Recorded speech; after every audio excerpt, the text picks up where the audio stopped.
Hello guys, welcome to our YouTube channel. तो आज हम बात करेंगे मार्केट स्ट्रक्चर के बारे में। तो मार्केट स्ट्रक्चर क्या होता है? तो सबसे पहले हमारे दिमाग में यही क्वेश्चन आता है मार्केट में कि हम मार्केट में क्या करें। मार्केट में हम एंटर करें या मार्केट से दूर रहें। अब अगर मार्केट में एंटर करना है तो मार्केट में हम बाय करेंगे या मार्केट में सेल करेंगे, तो हमें बहुत सारे ऐसे क्वेश्चंस आते हैं। तो ये इन सब का जवाब हमें कैसे मिलता है? तो हम मार्केट का स्ट्रक्चर देखते हैं। तो मार्केट स्ट्रक्चर से हमें क्या हेल्प मिलती है? मार्केट स्ट्रक्चर से हमें हेल्प मिलती है मार्केट की करंट कंडीशन को समझने की। अगर हमें मार्केट की कंडीशन समझ आ जाएगी तो हमें मार्केट में पता चल जाएगा कि हमें मार्केट से दूर रहना है या एंटर करना है, और अगर एंटर करना है तो बाय करना है या फिर सेल करना है। तो हमें जब पूरी पिक्चर क्लियर हो जाएगी तब हम मार्केट में एंटर करेंगे। ये हमारा फर्स्ट स्टेप होता है। तो यहाँ मैं आपके सामने ऐसे दो तरीके शेयर करूंगा जिससे आप मार्केट आइडेंटिफाई कर सकते हो। अब इसका ये मतलब नहीं है कि दो तरीके ही होते हैं, इनके अलावा और कोई तरीके नहीं होते हैं। तरीके बहुत सारे होते हैं, बट जो वाइडली यूज होते हैं हम वही सीखेंगे। तो कौन से दो तरीके होते हैं जिससे हम मार्केट आइडेंटिफाई करते हैं? पहला होता है कैंडलस्टिक चार्ट, दूसरा होता है मूविंग एवरेज। तो कभी भी अगर आपने चार्ट खोल के किसी का भी देखा होगा तो आपको कुछ ऐसे स्ट्रक्चर दिखाई दिए होंगे। इनको हम बोलते हैं कैंडलस्टिक। और दूसरा होता है मूविंग एवरेज। ये एक इंडिकेटर होता है जो हम अपने चार्ट पे लगाते हैं। आप ऐसा समझ लीजिए कि जब आप वो इंडिकेटर को यूज करते हैं तो आपके चार्ट पे एक लाइन बनी आ जाती है, और उस लाइन से आप मार्केट के स्ट्रक्चर को आइडेंटिफाई करते हैं। अभी हम कैसे करते हैं ये हम आगे पढ़ेंगे। पहले हम देखते हैं कैंडलस्टिक चार्ट के बारे में। तो कैंडलस्टिक चार्ट क्या होता है? कैंडलस्टिक चार्ट में आपकी बहुत सारी जो कैंडल्स होती हैं, इंडिविजुअल कैंडल्स, ये एक पैटर्न फॉर्म करते हुए एक चार्ट का फॉर्मेशन करती है। तो इसमें ग्रुप ऑफ कैंडल्स होती है। इसको हम कैंडलस्टिक चार्ट बोलते हैं। इन कैंडल से आपको प्राइस का स्ट्रक्चर पता चलता है। आपको पता चलता है कि प्राइस मार्केट में क्या कर रहा है, प्राइस कहाँ पे ओपन हो रहा है, प्राइस कहाँ पे क्लोज हो रहा है, कहाँ पे वो हाई बना रहा है, कहाँ पे लो बना रहा है। ये सब इंफॉर्मेशन आपको इन कैंडल्स से मिल जाती है, और इन सब का एनालिसिस करके आप एक प्राइस का पैटर्न निकाल सकते हैं और आपको मार्केट का स्ट्रक्चर पता चलेगा।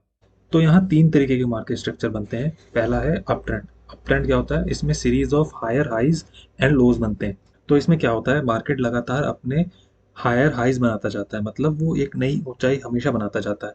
तो इसको हम देखते हैं इसका क्या मतलब हुआ। तो मार्केट जैसे ऐसे ऊपर जा रहा है, एक उसने हाई बनाया, देन उसने एक लो बनाया, अब ये एक हाई बना है, ये एक लो बना है। अब मार्केट अब जब दूसरा हाई बनाएगा वो इससे ऊपर हाई बनाएगा। ये जो हाई है ये इसने एक इससे ऊपर हाई बनाया है। फिर वो वापस नीचे आएगा, लो बनाएगा। पर ये जो लो बनाएगा वापस ये वाला लो बनाएगा, ये इस लो से ऊपर होगा। फिर एक और हाई बनाएगा और एक और लो बनाएगा, तो ये वाला जो हाई हुआ वो इससे ऊपर हुआ, और ये जो लो हुआ ये भी इस लो से ऊपर हुआ। तो यहाँ क्या पता चल रहा है हमें कि मार्केट एक अपने ऊपर के ट्रेंड में जा रहा है। ये देखो यहाँ से एक ऊपर का ट्रेंड फॉलो कर रहा है, तो मार्केट सीधा अप ट्रेंड में जा रहा है। तो ऐसे अब सोचो आप कि आप एक सीढ़ी चढ़ रहे हो, ये सीढ़ी है, यहाँ पे आप खड़े हो, ये आपका लो है, ये आपका हाई है। जो आपका हेड का लेवल है वो आपके हाई का लेवल है, और जो आपके लेग्स हैं वो आपका लो का लेवल है। अब आपने सीढ़ी चढ़ी ये वाली, यहाँ पे आप पहुंच गए, यहाँ पे आप यहाँ पे पहुंच गए, तो आपका लो का लेवल यहाँ आ गया और हेड का लेवल यहाँ आ गया। तो अब आपका जो हेड है वो एक दूसरे हाई पे शिफ्ट हो गया है, और आपके जो पैर हैं वो लो पे थे, वो एक ऊपर लो पे शिफ्ट हो गए हैं। तो इसका मतलब क्या हुआ, आपके लोज जो हैं वो भी ऊपर चले गए, और जो आपके हाइज हैं वो भी ऊपर चले गए। फिर आप यहाँ पे आ गए कहीं, फिर आपके जो लो का लेवल है वो यहाँ है, और हाई का लेवल है वो यहाँ है। तो अब आपका हाई का लेवल इस हाई के लेवल से ऊपर है, और लो का लेवल भी इस लो के लेवल से ऊपर है। तो यहाँ पे आप देख के बता सकते हैं कि आप ऊपर चढ़ रहे हैं, तो मतलब आप अप ट्रेंड में हैं। तो ऐसे ही डाउन ट्रेंड क्या होता है? डाउन ट्रेंड होता है series of lower highs and lows. अब यहाँ पे मार्केट क्या करता है, जो अपने हाइज और लोज होते हैं उनको नीचे शिफ्ट करता हुआ जाता है। तो यहाँ पे मार्केट ने एक लो बनाया, फिर मार्केट ने हाई बनाया, यहाँ पे ये हो गया लो, और अब ये हो गया हाई। अब मार्केट वापस जो लो बनाएगा वो इस लो से नीचे बनाएगा, तो यहाँ पे उसने एक लो बनाया।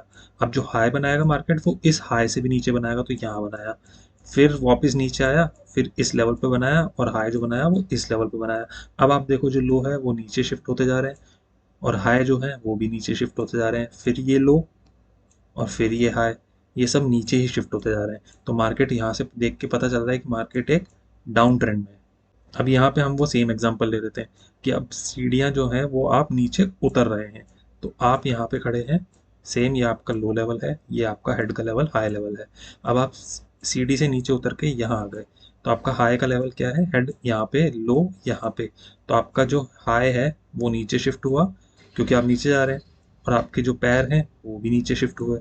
अब वापस इस वाली सीढ़ी पे जब आप आ गए तो आपका हाई का लेवल इस लेवल से नीचे शिफ्ट हो गया और पैरों का लेवल भी नीचे शिफ्ट हो गया। तो यहाँ देख के पता चल रहा है कि आप सीढ़ी से नीचे उतर रहे हैं, मतलब आप क्या है, डाउन ट्रेंड में है। तो तीसरा है हमारा रेंज मार्केट। उसमें क्या होता है, प्राइस हाई और लो के बीच में ही मूव करता है। अब प्राइस यहाँ से हाई बनाया, फिर यहाँ से लो बनाया। अब मार्केट का जो हाई है एक ये बन गया है, लो है वो एक ये बन गया है। अब मार्केट इनके बीच में ही मूव करता रहेगा, इसको हम बोलते हैं एक रेंज मार्केट। यहाँ पे मार्केट ना तो ऊपर जा रहा है ना ही मार्केट नीचे जा रहा है, एक रेंज में चल रहा है हमारा मार्केट। इसको भी हम सेम एग्जांपल से देख लेते हैं कि मानो आप हो यहाँ पे खड़े, ये आपका है लो का लेवल, हेड का लेवल है अपना हाई लेवल। आप चल रहे हो एक सीधी रोड पे। अब आप चलोगे यहाँ पे सीधे आगे आओगे, तब भी आप सेम लेवल पे रहोगे, आप ऊपर तो नहीं रहोगे। यहाँ भी आप सेम लेवल पे रहोगे, ऊपर तो नहीं रहोगे। तो यहाँ पे क्या हो रहा है, एक रोड पे आप सीधे चल रहे हैं, ना कहीं ऊपर जा रहे हैं ना कहीं नीचे जा रहे हैं, एक रेंज में चल रहे हैं। तो ऐसे ही ये मार्केट जब एक रेंज में चलता है तो उसको बोलते हैं रेंज बाउंड मार्केट। तो अब आगे हम इनको चार्ट पे देखते हैं। तो ये है एक्सिस बैंक का चार्ट। अब यहाँ पे इसको देख के हमें क्या पता चल रहा है कि ये मार्केट यहाँ से एक हाई बनाया, फिर नीचे आया, ये हाई हो गया, ये लो हो गया, फिर ऊपर गया, ये हाई इसने बनाया, इस हाई से ऊपर बनाया और यहाँ पे फिर लो बनाया, जो ये लो बनाया, ये इस लो से ऊपर बनाया। फिर वापस ऊपर गया, एक हाई बनाया, जो इस हाई से ऊपर है और फिर उसने एक और लो बनाया, जो लो है इस लो से ऊपर। तो यहाँ पे अब हमें क्या पता चल रहा है कि मार्केट किस दिशा में जा रहा है। तो मार्केट सीढ़ी पे ऊपर चढ़ रहा है, अपने हाईज़ को भी ऊपर शिफ्ट कर रहा है और अपने लोज़ को भी ऊपर शिफ्ट कर रहा है। तो यहाँ से हमें पता चल रहा है कि मार्केट ऊपर की साइड जा रहा है, मतलब मार्केट है अप ट्रेंड में। अब ये देखते हैं हम, ये है टीसीएस का चार्ट। अब यहाँ देख के हमें क्या पता चल रहा है कि टीसीएस में क्या चल रहा है। इसने टीसीएस ने एक हाई बनाया, फिर एक बनाया लो, ये हाई, ये लो। अब वापस हाई बनाया जो इस हाई से नीचे है और फिर जो लो बनाया वो भी इस लो से नीचे है। फिर एक हाई बनाया, फिर एक लो बनाया, जो वापस हाई जो है वो नीचे शिफ्ट हुआ और जो लो है वो इस लो से नीचे शिफ्ट हुआ। तो ये देख के क्या पता चल रहा है कि मार्केट कहाँ जा रहा है, ये सीढ़ी पे नीचे उतर रहा है। तो मार्केट की जो डायरेक्शन है, वो नीचे की साइड है, मतलब ये डाउन ट्रेंड मार्केट है। तो ये है भारतीय एयरटेल का चार्ट। अब यहाँ हम देखते हैं कि मार्केट का यहाँ पे क्या स्ट्रक्चर बन रहा है। तो मार्केट यहाँ से ऊपर गया, ये एक हाई बनाया, नीचे आया, एक लो बनाया मार्केट ने। अब मार्केट यहाँ से क्या कर रहा है, ये देखो ऊपर गया, वापस हाई बनाया पर इस सेम लेवल पे बनाया।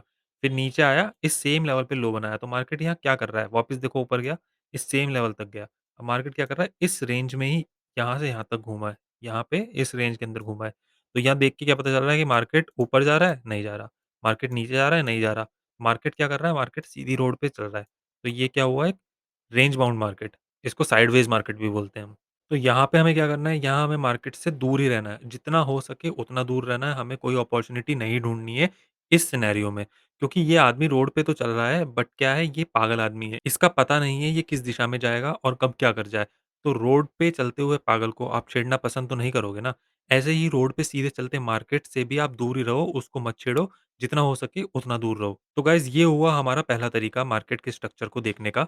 दूसरा जो तरीका है मूविंग एवरेज का, उसको हम कवर करेंगे अपनी नेक्स्ट वीडियो में। तब तक के लिए आप लोग ये पैटर्न्स प्रैक्टिस करिए, एटलीस्ट 10 से 15 चार्ट पे डेली प्रैक्टिस करिए। अब आप पूछेंगे इतने स्टॉक्स तो हमें पता ही नहीं है, हम अलग-अलग स्टॉक्स डेली 10 से 15 कैसे लेके आएँगे? तो उसका भी मैं आपको तरीका बताता हूँ। तो उसके लिए आप क्या करेंगे, आप पहले जाइए ट्रेडिंग व्यू पे, पहले गूगल पे जाइए, यहाँ पे टाइप करिए ट्रेडिंग व्यू, एंटर मारिए, पहला जो लिंक आएगा उस पे क्लिक करिए। उसके बाद यहाँ आपको दिखेगा प्रोडक्ट्स, उस पे माउस का कर्सर आप लेके जाइए, नीचे आएगा चार्ट्स प्लस, इस पे क्लिक कर दीजिए। अब यहाँ पे आपको चार्ट ओपन हो जाएँगे। फिर यहाँ आपको राइट में देखना है, यहाँ वॉच लिस्ट आ रहा है, यहाँ पे प्लस का बटन है। यहाँ पे आप प्लस का बटन दबाएँगे और आपको बाय डिफ़ॉल्ट यहाँ पे ऑल कंट्रीज़ आएगा, यहाँ पे ऑल पे होगा। तो अगर आपको स्टॉक्स चूज़ करने हैं, स्टॉक्स पे जाइए, ऑल कंट्रीज़ पे क्लिक करिए, यहाँ सर्च में आप कर दीजिए टाइप इंडिया। आप जैसे ही इंडिया टाइप करेंगे, यहाँ पे इंडिया के सारे स्टॉक्स आ जाएँगे। अब आपको क्या करना है, बस यहाँ से यहाँ से प्लस करके ये ऐड हो जाएगा। यहाँ ये प्लस करके ऐड हो जाएगा। तो ऐसे करके आप 10 से 15 को ऐड कर लीजिए। आप जैसे ही इनको ऐड कर लेंगे, इनको यहाँ पे क्लोज़ कर दीजिए और यहाँ पे आप देखेंगे, यहाँ पे इस ये वाला जो पैनल है, यहाँ पे आप एकदम एंड पे आ जाइए। यहाँ पे जो आपने ऐड करे हैं, वो स्टॉक्स ऐड हो गए हैं। जो भी आपको स्टॉक्स का एनालिसिस करना है, उस स्टॉक पे आप डबल क्लिक कीजिए। जैसे ही आप डबल क्लिक करेंगे, तो यहाँ पे चार्ट खुल जाएगा। चार्ट ओपन होने के बाद आप यहाँ पे अपना एनालिसिस करना स्टार्ट कर सकते हैं। नेक्स्ट खोलना है तो आप यहाँ पे डबल क्लिक करके नेक्स्ट खोल लेंगे। ये नेक्स्ट खुल गया। तो ऐसे आप अपना एनालिसिस स्टार्ट कर सकते हैं और देख सकते हैं कि मार्केट किस डायरेक्शन में जा रहा है, नोट करिए और डेली ये काम करना है आपको जिससे आपको देख के पता लगने लग जाए कि मार्केट हाँ, किस डायरेक्शन में जा रहा है। चलिए तो आज का वीडियो हम यहीं एंड करते हैं और मिलते हैं नेक्स्ट वीडियो में मार्केट स्ट्रक्चर पार्ट 2 में, जिसमें हम मूविंग एवरेज का तरीका सीखेंगे। तब तक के लिए कीप लर्निंग। Thank you.